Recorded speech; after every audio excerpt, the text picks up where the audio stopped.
C'est un réel plaisir pour moi d'être ici avec vous à Horeb. Un immense plaisir. Et je veux remercier Dieu pour cette occasion bénie, parce qu'il n'est pas donné à tous d'être présents ici. Béni parce que nous formons une seule famille. Et j'aime bien à le préciser, à le répéter, juste avant la prédication, parce que nous sommes une famille. Et le Seigneur voudrait que chacun nous puissions appartenir à cette famille, mais aussi rayonner à l'extérieur. Le Seigneur nous veut du bien. Nous l'avons vu durant toute cette semaine. Quel bonheur d'étudier cette leçon. Quelle joie de savoir que Dieu est avec nous, qu'il n'a jamais voulu nous abandonner. Et il ne nous abandonnera jamais. Son amour est immense. Et c'est pour cela que chaque minute passée dans une église ensemble avec les frères et sœurs, chaque minute compte. Chaque minute, c'est du bonheur. Parce que nous ne savons pas ce que le lendemain nous réserve.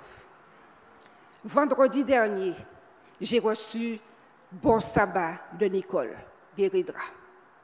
Quelques jours après, aujourd'hui, elle n'y est pas. Qui sommes-nous? Nous devons nous le rappeler parce que c'est trop bien d'être ensemble, de partager, de collaborer, de savoir que nous avons le seul Maître Jésus. Nous avons une pensée immense pour la famille Guéridra. Nos cœurs sont endoloris.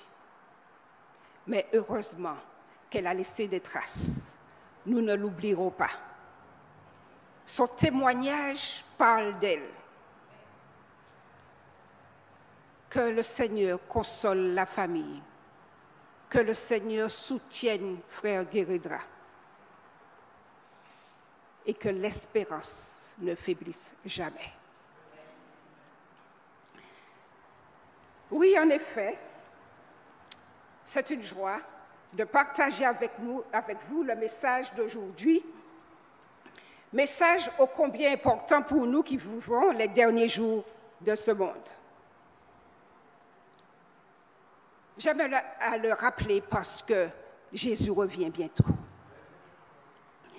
Vous avez sans doute connu ou vous avez entendu la théorie, le mythe qui dit qu'il suffit de 21 jours pour abandonner une mauvaise habitude et encaisser une bonne habitude. 21 jours. 21 jours pour changer une mauvaise habitude.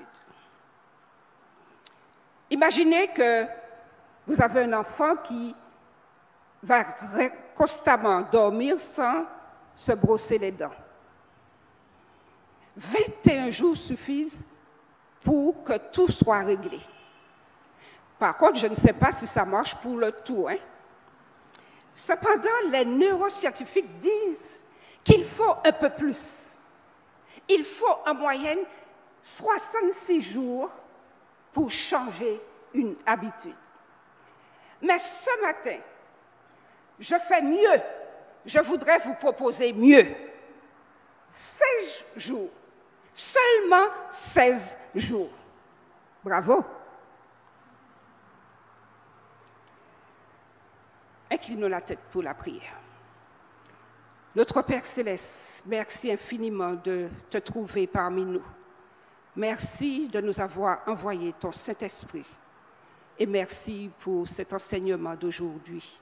Amen. Le livre que nous avons choisi aujourd'hui, c'est le livre des Chroniques. Il faut savoir que le livre était un seul et il a été scindé en deux. Les livres des premiers Chroniques, ensuite deux Chroniques. Celui qui nous intéresse aujourd'hui, c'est le deuxième. Et le chapitre 29, nous allons lire les premiers versets. Ézéchias devint roi à l'âge de 25 ans. Il régna 29 ans à Jérusalem. Sa mère s'appelait Abijah, fille de Zacharie. Il fit ce qui est droit aux yeux de l'Éternel entièrement comme avait fait David, son père. La première année de son règne, au premier mois, il ouvrit les portes de la maison de l'Éternel et les répara.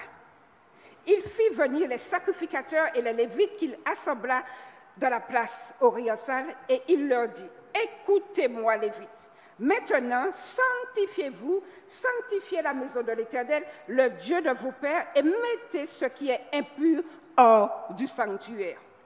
Car nos pères ont péché, ils ont fait ce qui est mal aux yeux de l'Éternel. Notre Dieu, ils l'ont abandonné, ils ont détourné le regard du tabernacle de l'Éternel et ils lui ont tourné le dos. Ils ont même fermé les portes du portique et éteint les lampes. Et ils n'ont offert au Dieu d'Israël ni parfum, ni holocauste dans le sanctuaire. Aussi, la colère de l'Éternel a été sur Juda et sur Jérusalem, et il les a livrés au trouble, à la désolation, à la moquerie, comme vous le voyez de vos yeux.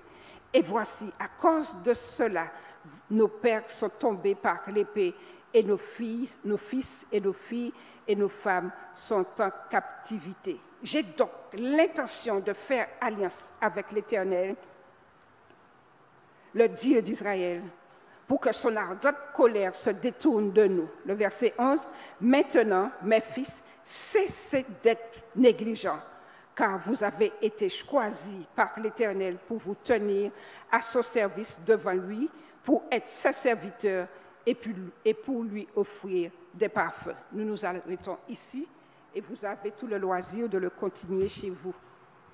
L'histoire d'un peuple, un peuple choisi par Dieu. Le livre des Chroniques peut être aussi divisé en deux. Les 9 premiers chapitres concernent simplement Salomon. Salomon qui raconte sa sagesse, sa prospérité, la construction du temple, aussi la dédicace et la prière magistrale de Salomon à la dédicace du temple. Mais la deuxième partie de ce livre parle du royaume de Juda.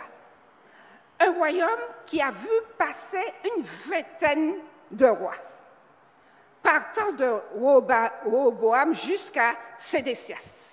Et l'homme qui nous intéresse ce matin, est le 13e de la liste, et c'est Ézéchias. Ézéchias, son histoire se trouve par 3 endroits dans la Bible. 2 Rois 18, 2 Chroniques 29, mais aussi Ésaïe 36. Et la Bible nous dit qu'à l'âge de 25 ans, il devint roi à Jérusalem.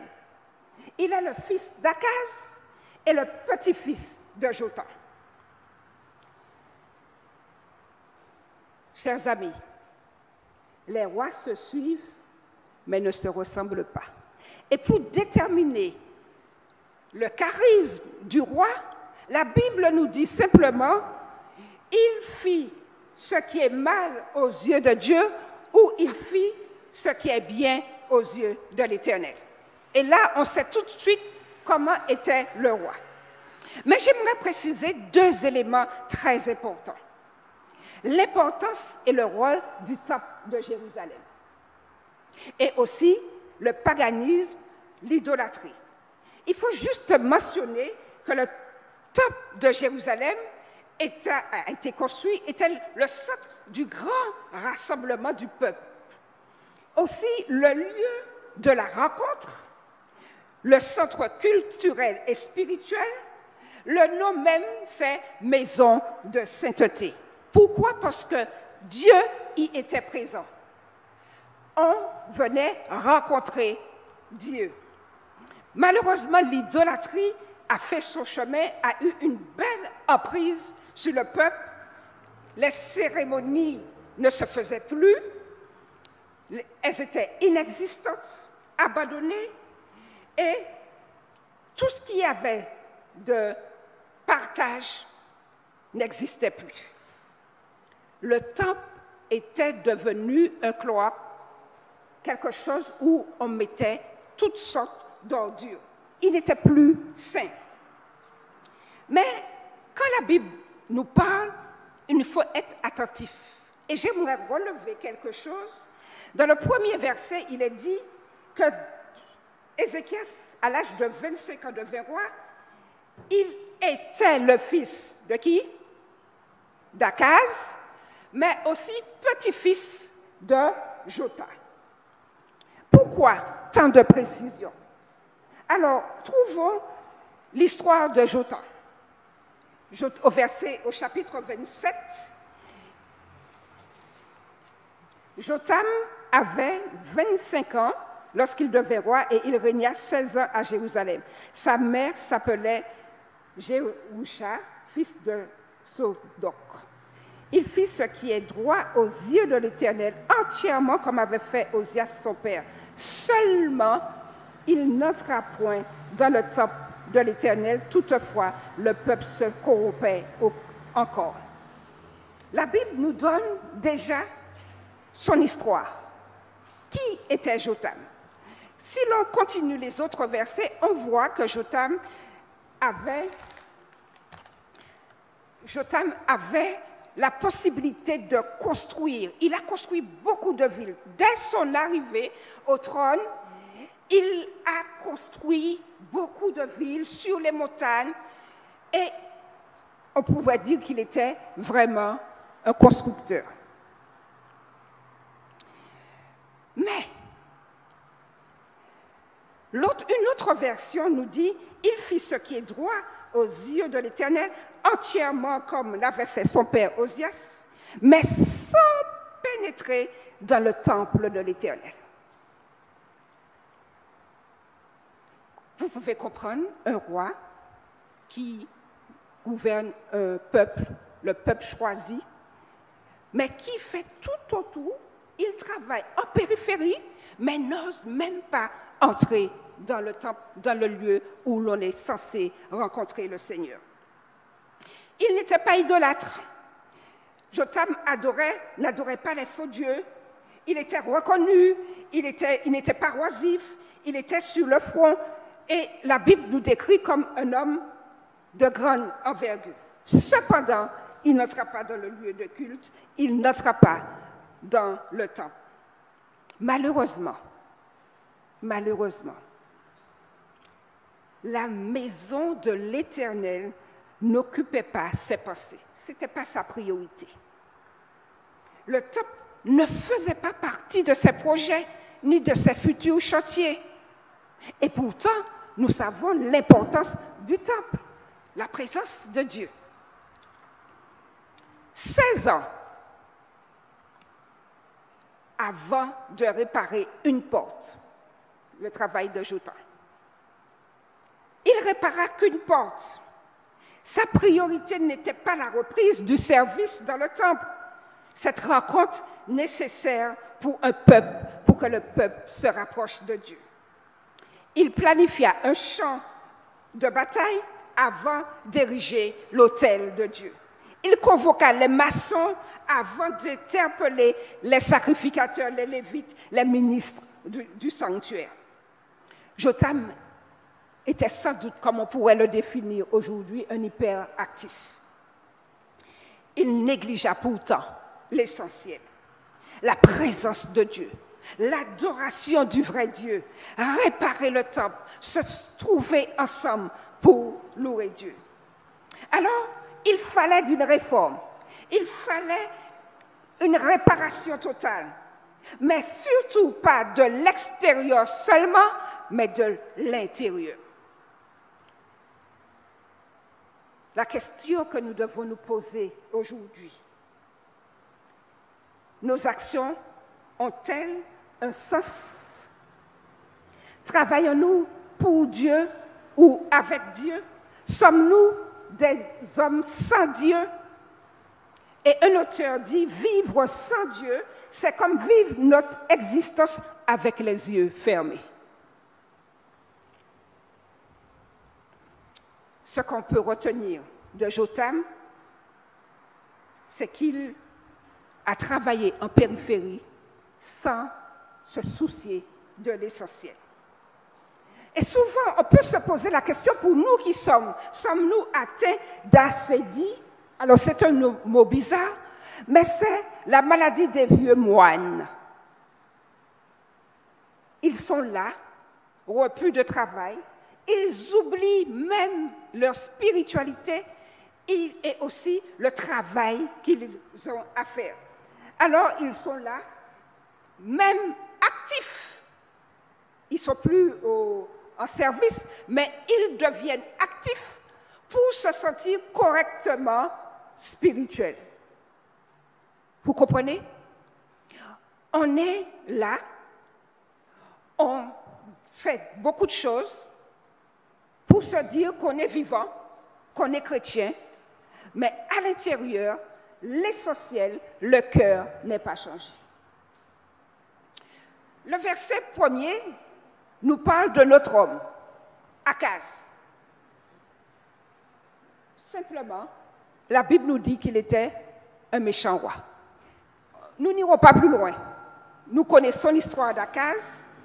La Bible dit « Il ne fit point ce qui est droit aux yeux de l'Éternel, son Dieu, car comme avait fait David, son père. » On s'arrête ici. Akaz, son affaire est scellée. Mais venons à notre homme, Ézéchias. Ézéchias est devenu roi. Il était fils d'Akaz, à 25 ans aussi. Et la Bible nous dit que la première chose qu'il fit, c'est de réparer le temple. Il a pris en cause l'état du temple de Jérusalem. Et il s'est dit, c'est ma grande priorité. Mon ultime intention, c'est de ouvrir à nouveau le temple, laisser à l'abandon depuis longtemps, pour la reconstruire le temple. Parce que pour lui, l'adoration, la sanctification, réintroduire la présence de Dieu, exercer l'amour, aimer son prochain, tout cela faisait partie du sacrifice, du sacerdoce, de ce que l'on vivait chaque jour dans le temple de Jérusalem. Alors, il a considéré ceci comme une urgence, une extrême urgence.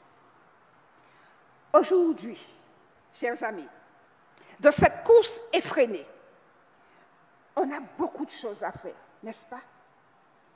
Les jours ne suffisent pas, on travaille la nuit. On a beaucoup à faire, beaucoup d'actions à mener, mais des fois, et surtout, nous oublions Dieu. Beaucoup d'atermoiements.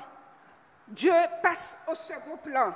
Il est interpellé quand on est au bord du gouffre ou qu'on ne peut plus. Mais, chers amis, il nous faut être vigilants, car l'essentiel est ailleurs. L'essentiel est dans la présence de Dieu, dans nos vies. Ézéchias a entrepris d'abord de rouvrir le temple et de le réparer. Pourquoi? Pourquoi a-t-il fait cela? Pourquoi a-t-il décidé en extrême urgence de réparer le temple?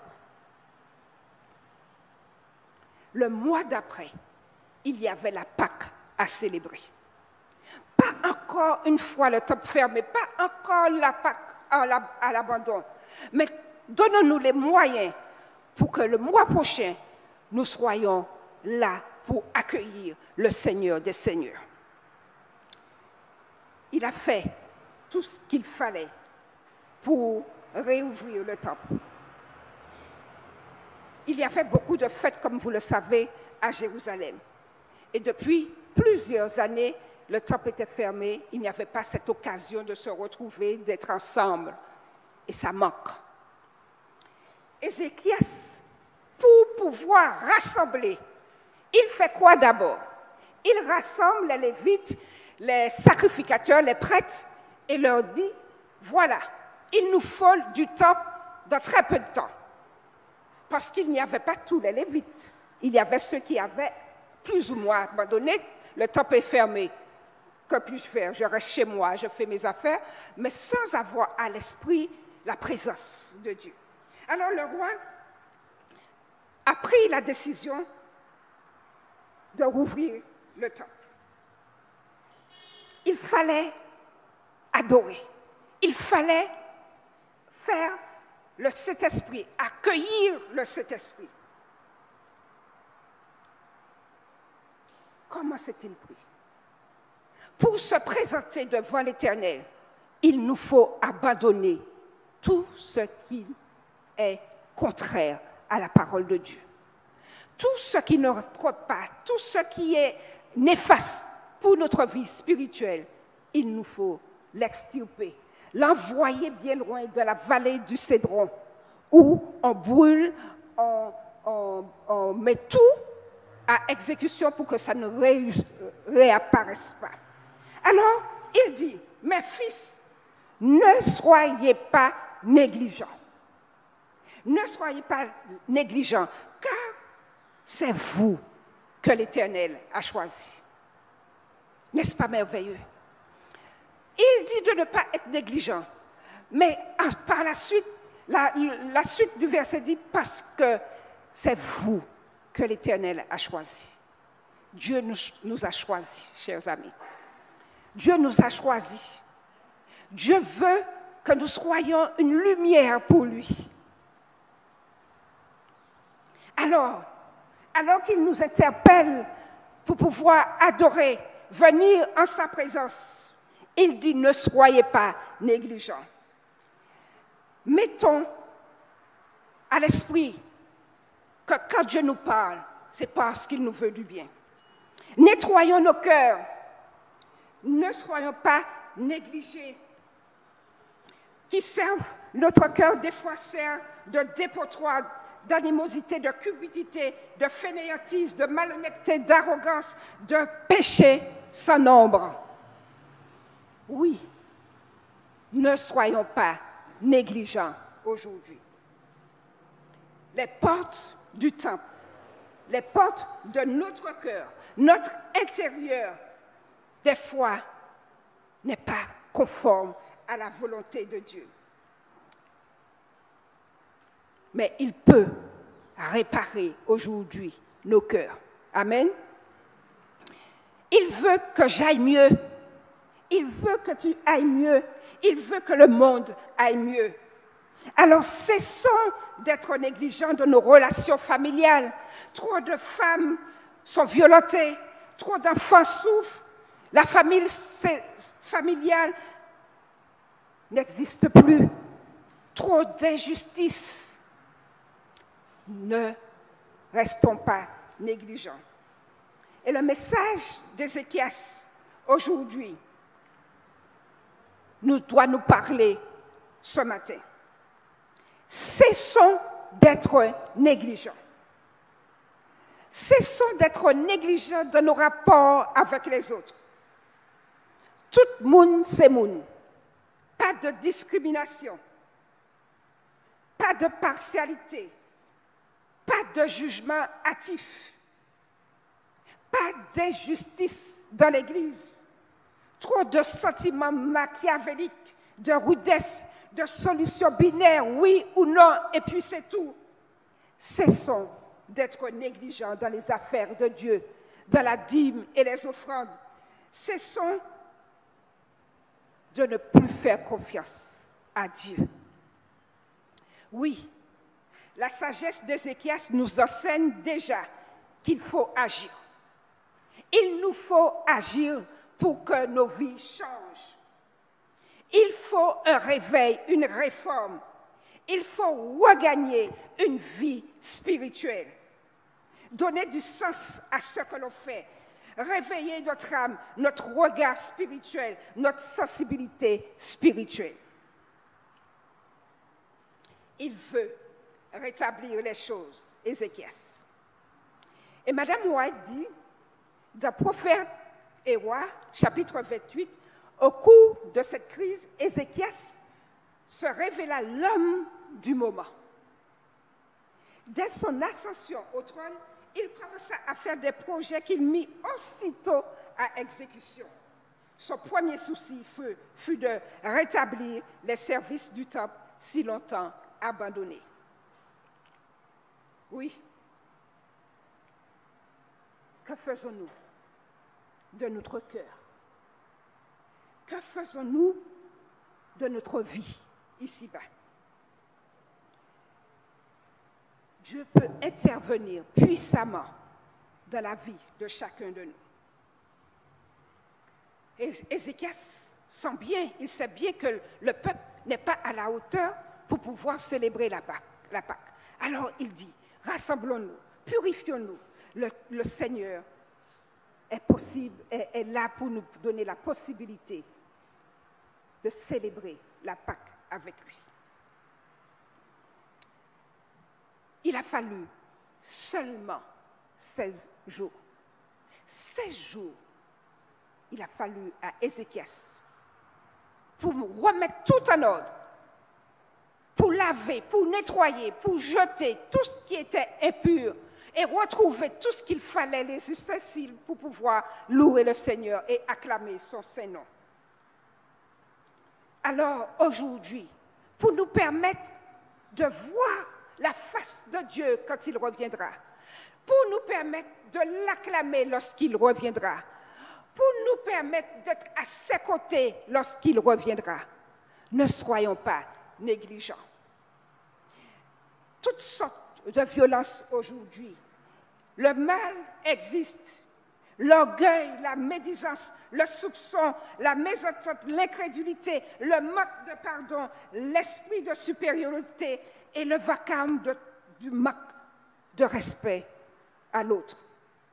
Tout cela, nous devons nettoyer notre cœur, nos vies.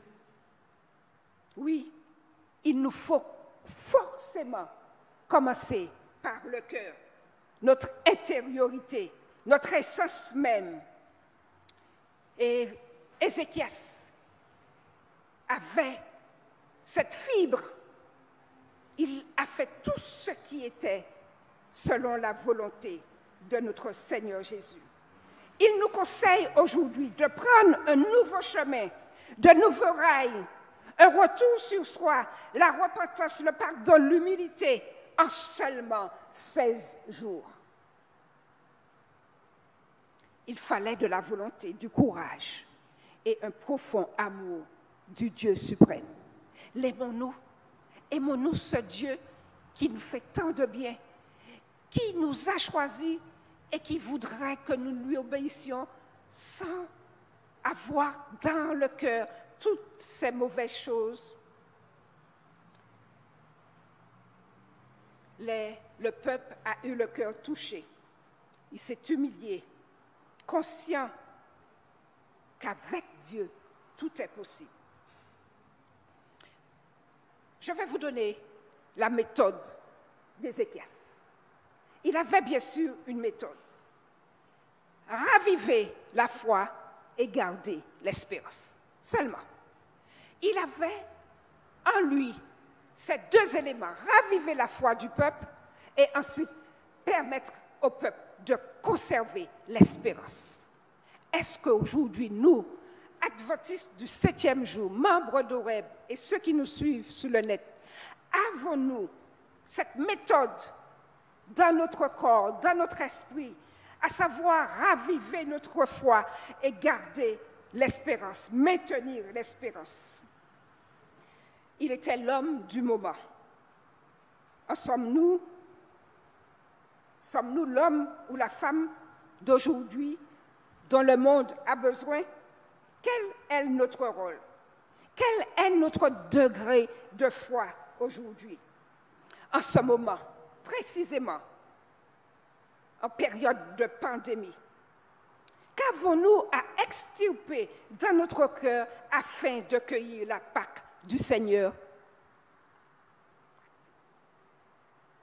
Qu'avons-nous à porter dans ce monde en crise? Avons-nous négligé le service pour Dieu? L'Église, pendant plusieurs semaines, a été fermée. Les portes étaient fermées. restés fermés à cause de la pandémie. Nos cœurs l'étaient-ils aussi?